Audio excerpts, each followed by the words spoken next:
malam tadi kita bervideo kambing bakar padu.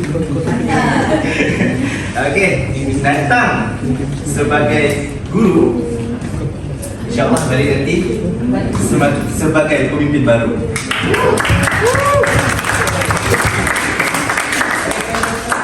Amalan. Okey. Okey, sekarang saya dulu. Aduh, hilang.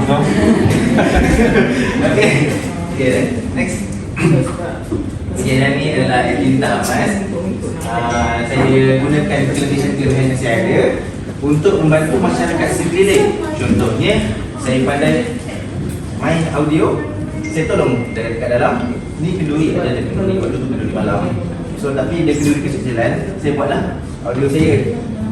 So, ni adalah gambar. Saya pandai tak gambar. Saya kita 3 aktiviti utama. Satu aktiviti mengenalkan. 2, tinggal je lagi.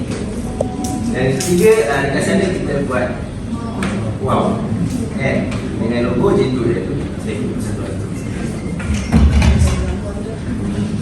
Okey, dekat sana waktu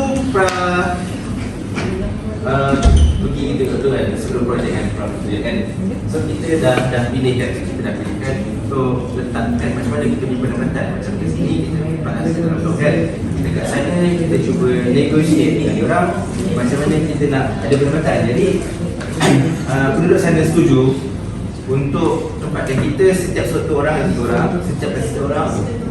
ada penempatan bersama diorang. Kita jadi blog dan orang ajar lah kita buat macam mana pembuatan dia sampailah yang jadi tadi. Ini adalah harga dia. Jadi save. Okey, next. Ni dah siap. Macam ni lah. Dia dah siap semua. Ni mengerau ikan. Dia faham tak? Mengerau ikan. Ya, mengerau ni dia aktiviti. Saya pernah pergi sana buat aktiviti mengerau ikan. Mengerau ikan, konsep macam ni. Kita turun ke sungai, kita buat tembok dan kita akan daripada hulu sungai kita akan halau ikan tu datang kemari dan kita akan tangkap pakai tangan. Dan ini ya, tangkap pakai tangan.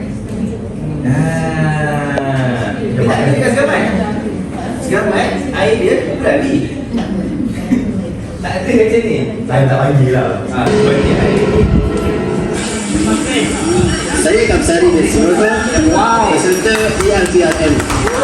Satu iaitu Kereta Manis. Dan di sini adalah Kampung Paya Besar.